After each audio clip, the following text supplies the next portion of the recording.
Salut les sportifs, salut les sportives, bienvenue dans cette nouvelle édition de Moselle Sport. Aujourd'hui, il va falloir sortir vos dictionnaires anglais-français. On va parler plusieurs langues, dunk, pick and roll, breakdance. Ça va être quelque chose de particulier, mais on va s'adapter parce que comme le disent les Américains, c'est la vie. Allez, on passe au sommaire.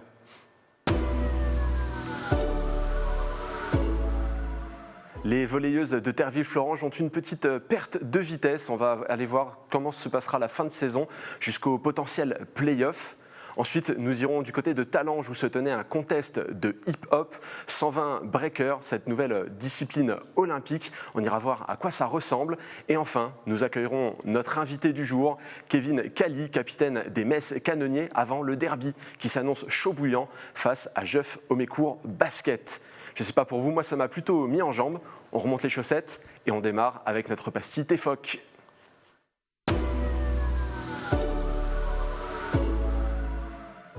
Alors, il est en train de me rejoindre en plateau, c'est le moins bilingue des chroniqueurs. Arnaud Desmerlet, comment ça va ?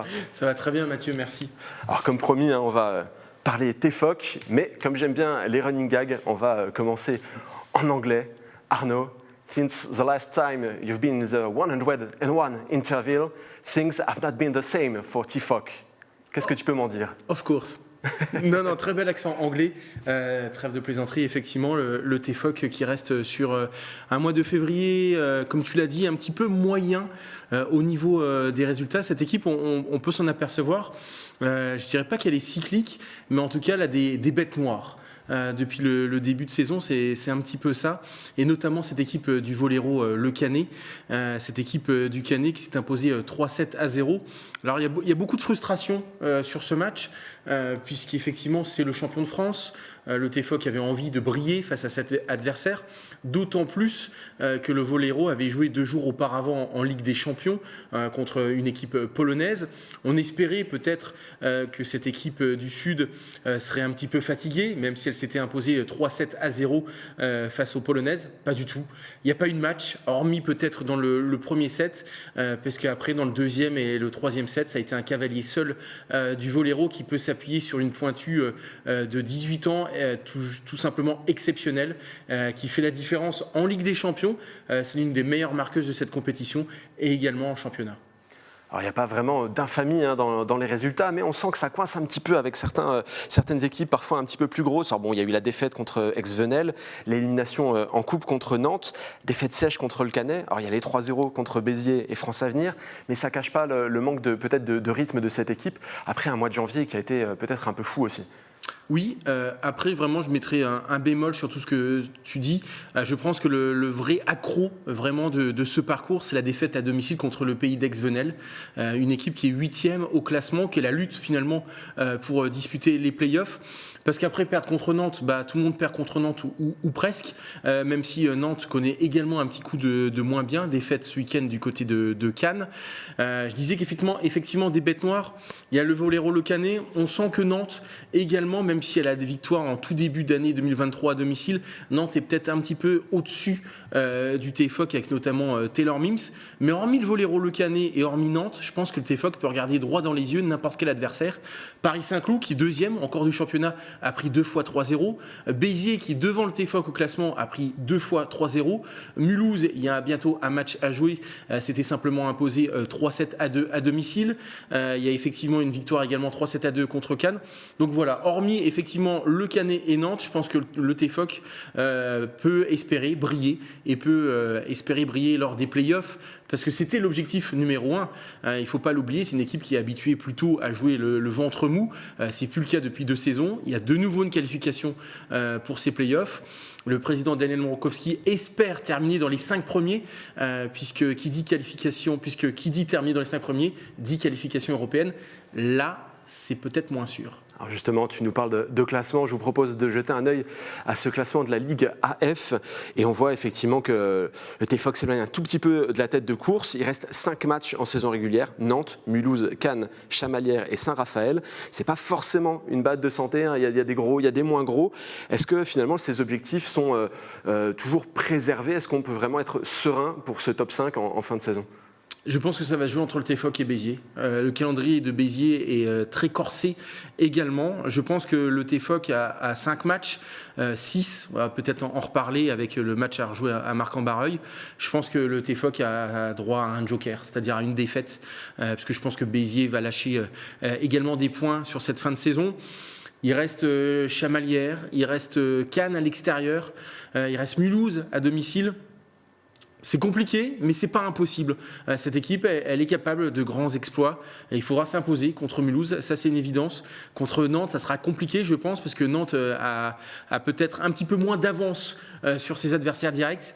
Je pense qu'aujourd'hui, Nantes, Paris-Saint-Cloud, Mulhouse et le Volleyroll Le Canet va plus vraiment perdre de points, même si elle a la Ligue des Champions. Je pense que ces 4 équipes-là termineront dans le top 4. Donc il reste une place, effectivement, et je pense que ça jouera entre Béziers et le TFOC. Et c'est l'équipe qui perdra tout simplement le moins de points. Comme je le disais, il reste 5 journées.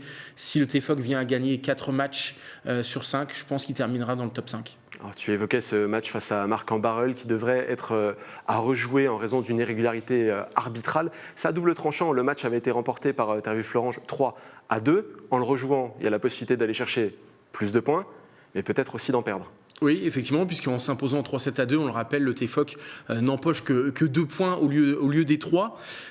C'est compliqué parce que généralement Marc-en-Barreuil ne réussit pas à cette équipe du TFOC. Le TFOC s'était imposé ce soir-là 3-7-2. Après, j'en veux un petit peu quand même aux arbitres et à la Fédé. C'est comme un petit peu ubuesque d'épiloguer finalement presque 3 semaines après, alors qu'un résultat a été entériné ce soir-là. On aurait peut-être pu s'en rendre compte au moment précis. Donc je le regrette. Effectivement, c'est à double tranchant. Un point, ça va peut-être se jouer à ça pour terminer dans le top 5. Il faut prendre le côté positif. Maintenant, ça sera encore une fois pas simple parce que ça alourdit le calendrier, même si le TFOC n'a plus que le championnat à se mettre sous la dent. Alors on aura l'occasion de retourner au TFOC. Tu vas pouvoir reprendre ton rôle de porte-bonheur. Ce sera le 11 mars avec la réception de Mulhouse. Peut-être un match aussi très important de cette saison. Mais on arrête là l'échauffement. On va passer à l'étape suivante. Ce sera du hip-hop. Et Arnaud, il faudra faire attention à ne pas te blesser. Je te sens encore un petit peu raide. On va passer à notre segment Terre de jeu.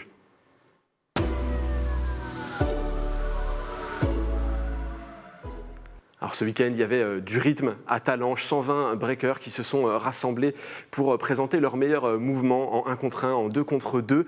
C'était un événement plutôt intéressant à suivre puisque c'est la 2e édition et qu'on a vu vraiment un intérêt du public qui était grandissant. Et Mafaketi est allé voir comment ça se passait pour nous. On le regarde.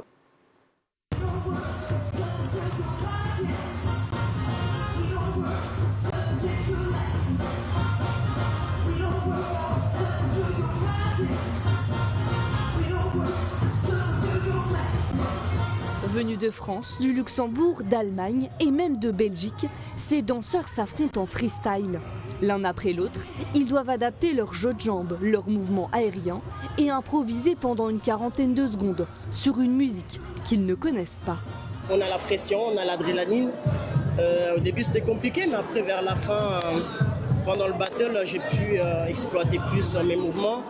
Et ce qui me plaît, c'est d'affronter. J'aime bien la compétition. Parce que je sens la compétition, je pense que ça serait un peu bof. Parce que voilà, on s'entraîne pour ce battle. Comme ça, on montre ce qu'on a fait, les nouveaux mouvements qu'on arrive à mettre en place. À la fin des prestations, le vote s'effectue à main levée. Un passage qui mêle performance physique et artistique, méticuleusement scruté par les 3 membres du jury. La danse, ça veut dire être sur le rythme, la musicalité, l'originalité, la créativité, ce qu'on appelle aussi en anglais pour moi, c'est important, le body control aussi, de contrôler son corps, de contrôler ses mouvements, de les maîtriser, la confiance, l'attitude du danseur, le charisme. S'il a un personnage, le breakdance il a évolué, et c'est une danse qui est aussi en constante évolution et qui n'arrêtera jamais d'être en évolution parce que c'est un art.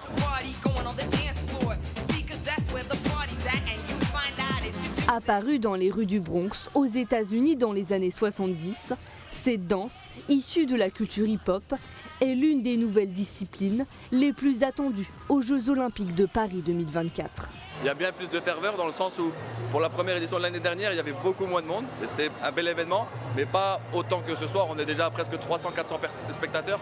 Donc ouais, depuis l'annonce des JO, ça fait que multiplier un petit peu tout l'engouement qu'il y a autour de cet événement. 32 athlètes se disputeront les premières médailles olympiques décernées en breaking. La France dispose de 4 places, 2 chez les garçons et 2 autres chez les filles, pour briller devant le public tricolore durant l'été 2024. Alors cette discipline du breakdance, du breaking, certains ne voyaient pas exactement ce qu'elle allait venir faire dans un programme olympique. Ça a fait couler beaucoup d'encre au début. Pourtant, elle sera bien au programme de Paris 2024. Arnaud, qu'est-ce que ça t'inspire ? Ça fait partie des 4 sports additionnels lors de ces Jeux Olympiques. Je présume que tu les connais par cœur, les 4 ? Pas du tout. Il y a le skateboard, le surf. Il y a le surf, l'escalade, le breakdance et le skateboard, donc tu n'étais pas loin. C'était pas loin. Effectivement, le breakdance a fait couler beaucoup d'encre. Et c'est vrai qu'en tant que Mosellan, on était un petit peu déçus parce que effectivement, ce choix a engendré la disparition lors des Jeux Olympiques, en tout cas sur cette édition 2024 du karaté. Et c'est vrai que nous, on a Steven Dacosta, le champion olympique de Tokyo. Donc on était déçus pour cette raison. Après, pourquoi pas ? C'est vrai, le breakdance, on le voit, c'est hyper spectaculaire. Moi qui étais un grand fan de Flashdance et de Jennifer Beals, je me rappelle de cette fin de générique avec la toupie. Donc effectivement, je me dis, ça peut ramener, comme le souhaite en tout cas Tony Estanguet, ça peut faire parler de breakdance, ça peut parler à la jeunesse, et par le fait que ces disciplines ont la capacité à être partagées sur les réseaux sociaux. Donc je comprends vraiment, il y a une forme de stratégie derrière ce choix de 4 sports. Maintenant, effectivement, est-ce que c'est un sport, est-ce que c'est un art, est-ce que c'est un loisir ? Il n'est plus question de parler de ça. On voit qu'il y a un vrai move autour de ce sport. Lors de cette édition, ce week-end, il y avait bien plus de spectateurs qui s'intéressent effectivement à cette discipline olympique. Donc on a vu que c'était spectaculaire, que ça pouvait vraiment intéresser le maximum de personnes. Donc je me dis, why not, pour continuer vraiment sur le running gag américain. Alors on peut rappeler que c'est une discipline qui était présente aux Jeux Olympiques de la jeunesse depuis quelques années et qui a rencontré un beau succès, donc pourquoi pas l'essayer à ce niveau-là. En tout cas, samedi, c'était pas un affrontement dans les pures règles olympiques, c'était vraiment un événement hip-hop avec la volonté de faire des 1 contre 1, des 2 contre 2, et surtout, tu l'as dit, le public a vraiment répondu présent, 300, 400 personnes qui étaient dans cette salle pour assister à un bon moment finalement. C'est appréciable de voir des événements qui, sur leur 2e édition, prennent de l'ampleur comme ceci. Oui, effectivement, encore une fois, je pense que le move des Jeux Olympiques permet vraiment cet intérêt grandissant. Après, je mets un tout petit bémol, ça reste quand même un petit peu une niche avec vraiment des spécificités pour ceux qui s'intéressent à ce sport, puisque effectivement, aux Jeux Olympiques, finalement, ça sera des battles pour finalement décrocher une médaille avec une prestation analysée selon un découpage en 4 points. Alors, il y a l'attitude, le top rock, le footwork et les power moves. Avec mon accent. Donc le top rock qui désigne les pas de danse effectués par les athlètes avant de passer au sol, le plus souvent en introduction. Le footwork qui comprend les jeux de jambes effectués très rapidement. Et enfin les power moves qui sont quant à eux les mouvements aériens qui caractérisent le sport. Donc effectivement, c'est un petit peu comme le patinage artistique, toute proportion gardée. C'est très technique et peut-être qu'à l'œil nu, on ne verra pas forcément les différences entre les différents athlètes. Donc c'est un tout petit peu ça qui me laisse un petit peu sur ma faim. Ça ne sera peut-être pas hyper compréhensible pour les novices. En tout cas, on verra comment ça va se passer. De ton côté, il te reste 513 jours, il me semble, pour te préparer pour les JO. Pas sûr que tu passes les sélections, ça va être compliqué. Ça va être compliqué, mais avec un bon entraîneur comme toi, je me dis pourquoi pas non plus. Allez, c'est parti, on se lance. En tout cas, on va garder un petit côté hip-hop puisqu'on va passer à notre partie basket. Il va être question des Metz Canonniers qui affrontent Jeuf, le derby tant attendu. Et on va accueillir notre invité du jour.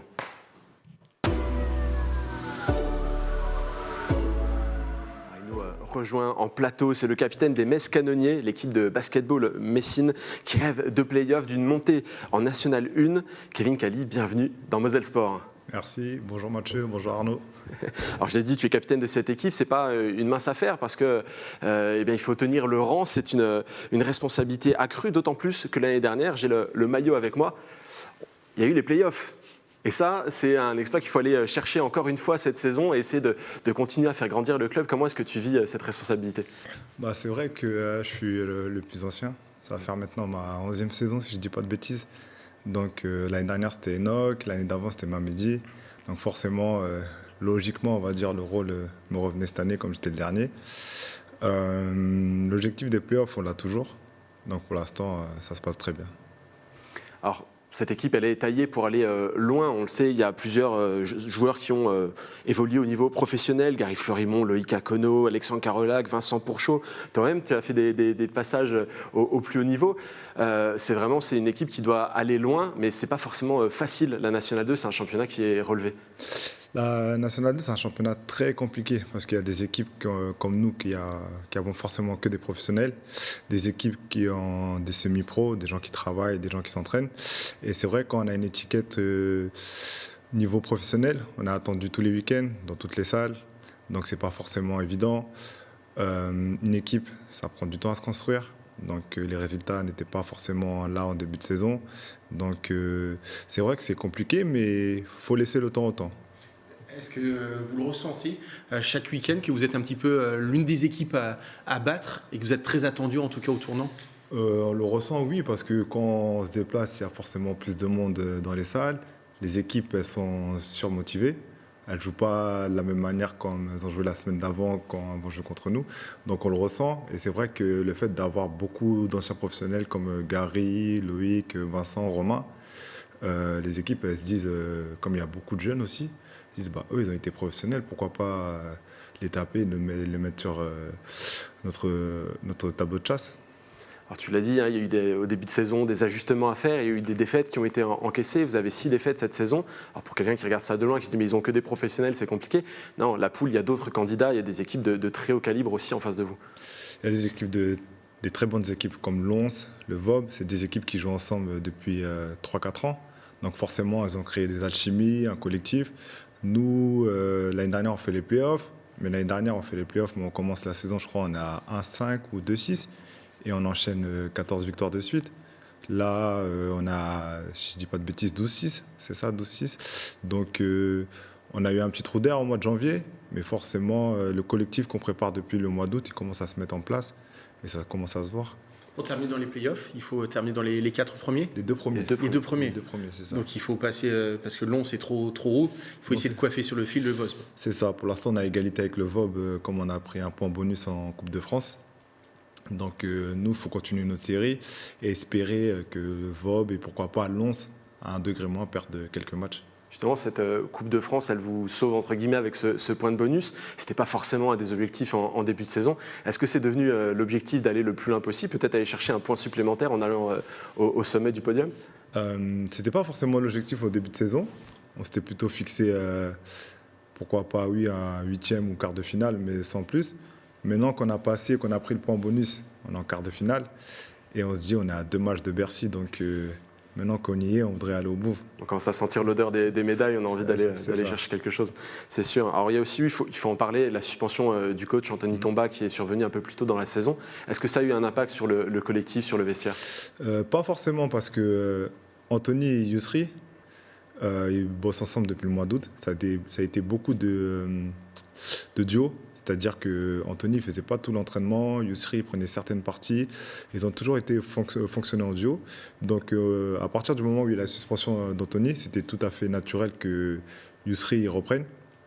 Et ça n'a pas forcément changé les choses dans le collectif ni dans le vestiaire.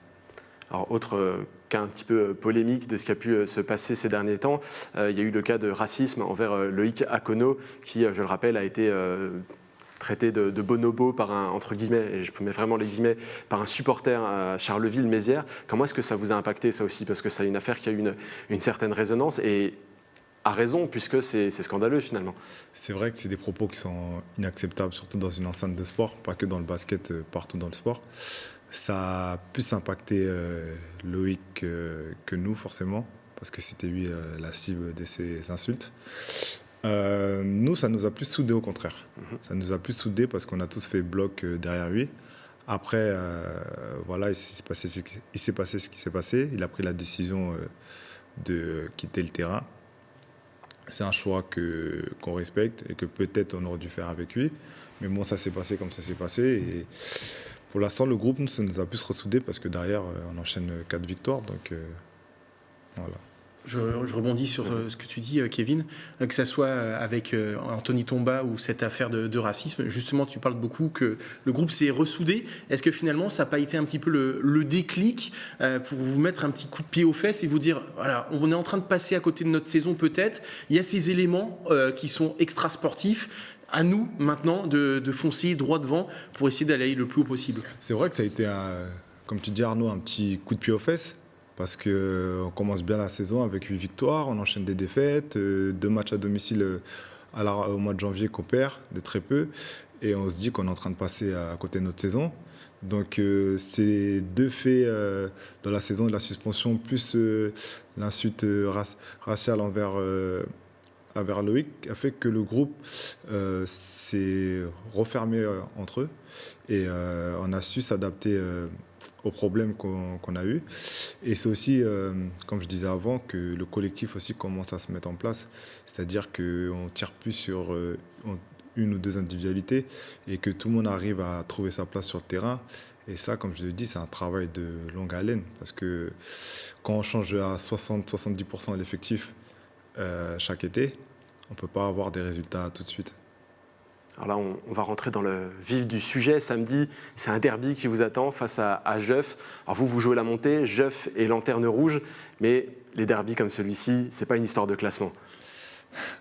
C'est vrai que, de toute façon, chaque derby, il ne faut pas prendre la dynamique de chaque club en considération. Nous, on est sur une bonne dynamique, Jeuf un peu moins. Mais ils seront surmotivés parce que ça reste un derby. Maintenant, si nous on a l'occasion de les enfoncer un peu plus, on ne va pas se gêner. On sait que dans cette équipe... Ça te plaît ça, Mathieu, à l'aujourd'hui du sang? Du sang pas trop, hein, il y en a eu au match aller, mais du sang pas trop, mais j'aime bien les antagonismes, c'est sûr. Et on sait qu'à Jeuf, il y a la famille Guriot qui est emblématique de cette équipe de Jeuf, et généralement, tout le monde se transforme, que ce soit le coach ou les joueurs, on les voit se transformer en Steph Curry, enfiler les 3 points. C'est vraiment dans l'ADN de cette équipe aussi. Est-ce qu'on l'a encore à Metz avec justement beaucoup de changements, tu l'as dit, dans l'effectif? Non, à Metz, on l'a moins parce que chaque année, il y a des nouveaux joueurs. Donc moi, je l'ai un petit peu plus parce que ça fait longtemps que je suis là. Mais on sait que c'est un derby, ça se gagne, ça se joue pas. Mais pour nous, c'est un match qu'on doit gagner comme tous les autres.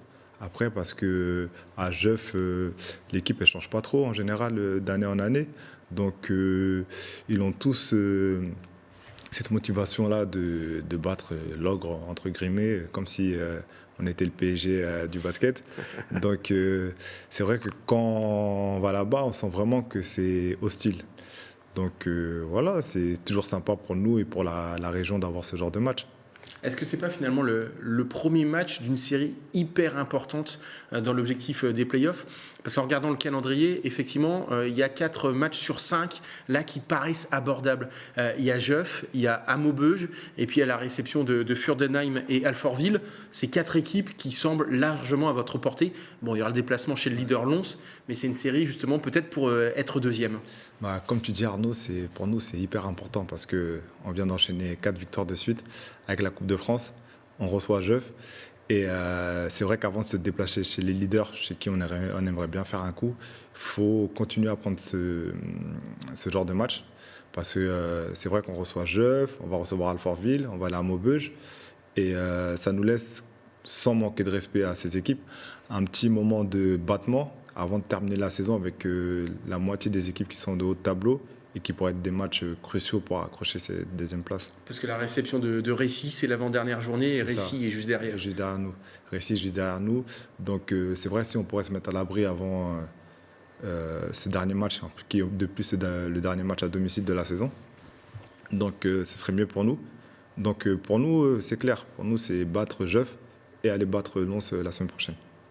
Je reviens une seconde sur Jeuf. Il y aura un visage connu dans l'équipe d'en face, un certain Enoch Afa. Tu l'as dit, qui a été capitaine à Metz. Ça va être bizarre de le voir avec un maillot, ou en tout cas avec les joueurs en vert en face de vous. C'est vrai que Enoch Afa, on se connaît depuis qu'on a l'âge de 13 ans. On s'est retrouvé à Metz, c'est même mon témoin de mariage. Donc c'est C'est vrai que ça va faire bizarre, mais après, je l'ai déjà vu avec un autre maillot. Comme moi, j'étais à Maubeuge, je suis venu jouer contre Metz. Et puis moi, à partir du moment où sur le terrain, tu n'as pas la même couleur de maillot que moi, il n'y a pas d'amis. Il n'y a pas d'amis, il n'y a pas de témoins. On va se saluer avant, on est voisins. On habite l'étage l'un en dessous de l'autre. Donc on va aller ensemble à la salle et on retournera à la maison ensemble. Mais pendant 40 minutes, il n'y aura pas d'amis. En tout cas, on a hâte de voir ça. Le public pourrait jouer un rôle important aussi. Alors, ce ne sera pas comme aux arènes de Metz en 2019, mais on s'attend à avoir un Palais des Sports plein à craquer et le public qui va vraiment pousser derrière vous. Et on peut s'attendre aussi à quelques jeux viciens dans les tribunes. Ça va être quelque chose. Le public aura un rôle très important et très déterminant ce week-end parce qu'on sait que Jeuve, surtout quand ils se déplacent à Metz, ils arrivent à remplir la moitié du palais, je ne sais pas comment ils font. Pour nous, ce sera très important d'avoir le public de notre côté, surtout parce que, comme je le dis, si on gagne de 20 ou de 30 points, tant mieux, mais je ne m'attends pas à ça, plutôt un match très accroché. Et avoir le support du public, ça permet d'avoir plus de force, on va dire. Alors ce match, vous l'aurez compris, il sera à vivre en direct sur Moselle TV samedi à partir de 19h45. Aux commentaires, Jean Milon et moi-même. J'ai la chance de pouvoir commenter cette rencontre qui, je l'espère, vous aura un petit peu fait saliver. En tout cas, c'est déjà la fin de cette émission. Merci Kevin d'être venu nous faire monter la sauce pour le derby. On a un petit peu hâte maintenant. Merci Arnaud, merci aux équipes techniques. Pour Moselle Sport, le rendez-vous, c'est au même endroit, à la même heure, la semaine prochaine. Et d'ici là, sur moselle.tv. D'ici là, transpirez bien.